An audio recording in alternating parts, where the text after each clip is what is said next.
A semana já começa, inclusive, com uma nova pesquisa da Real Time Big Data para aquecer ainda mais a corrida eleitoral. A gente vai colocar aqui na tela para vocês acompanharem a pesquisa que fizeram em relação ao primeiro turno, em que perguntaram para os eleitores em quem eles votariam para presidente da República. E aqui aparece, em primeiro lugar, Flávio Bolsonaro com 39%, Lula em 35%, Eduardo Leite, que a gente ouviu agora, 5%, Romeu Zema, 5%, Aldo Rebelo, 2%, Renan Santos, 2%. Não sabe, não respondeu.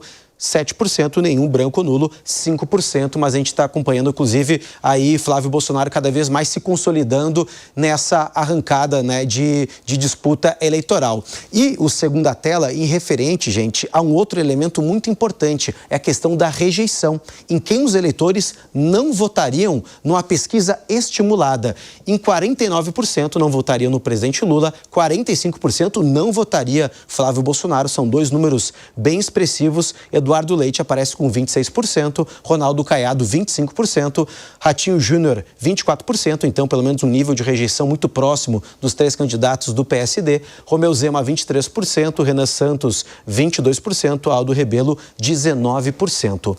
Bom, meus amigos, vendo esse cenário então ainda mais em relação a Flávio Bolsonaro e também o presidente Lula, é importante a gente também trazer o detalhe que essa pesquisa Real Time Big Data foi feita apenas com os eleitores aqui do estado de São Paulo. Por isso que eu te pergunto, Zé Maria Trindade, a gente pode dizer que essa pesquisa traz um pouco desse pelo menos, sentimento, ou pelo menos dessa intenção do povo paulista, ou pelo menos esse antipetismo que tem principalmente no interior do estado e que isso, de certa forma, traz dificuldades para o presidente Lula para ter o maior número de votos e um palanque competitivo aqui?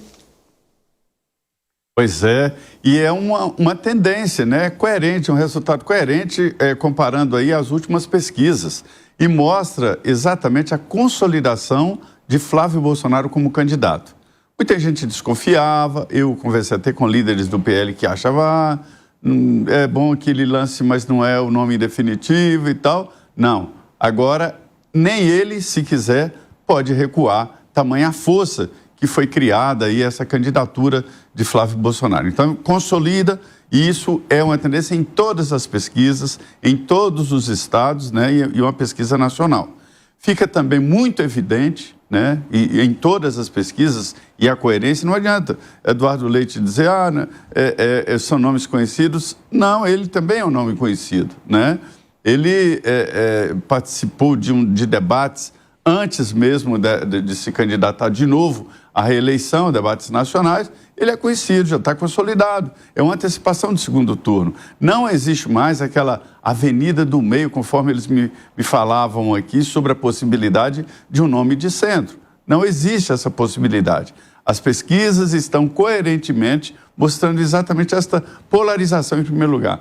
E segundo, é a resistência, né, de um estado forte como São Paulo, e essa resistência existe em outros estados também, mas eu continuo achando que trata-se de uma eleição muito disputada e decidida ali por detalhes. Ô Piperno, inclusive essa pesquisa com a consolidação de Flávio Bolsonaro reforça a preocupação de Lula de ter um palanque forte aqui no estado? Eu acho que reforça até o meu argumento de que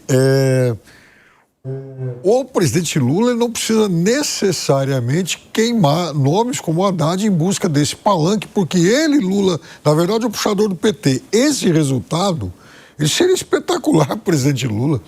Veja, a diferença de 4 pontos, a gente está falando 39 a 35, sendo que no segundo turno de 2022, a diferença entre Bolsonaro e Lula foi de 10,5%.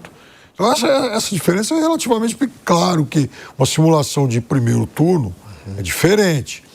De qualquer forma, não é a grande margem que foi em 2022. A pesquisa de hoje, essa divulgada pelo Real Data, que aponta essa vantagem para o Flávio Bolsonaro em relação ao Lula no estado de São Paulo, por 4 pontos, ela também dá uma margem folgada para o Tarcísio em relação a Fernando Haddad e a todos os outros nomes pesquisados aí, né? Mais ou menos parecido com o que o Datafolha apontou também no final de semana, mas traz uma outra peculiaridade.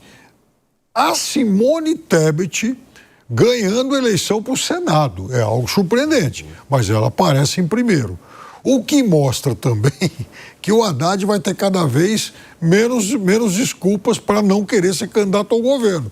Porque se o argumento, que eu inclusive defendia, que ele teria uma eleição tranquila para o Senado, alguém vai levantar e apontar, bom, mas tudo bem, agora a gente já não precisa mais tanto assim de você, porque a Simone Tebet também está competitiva.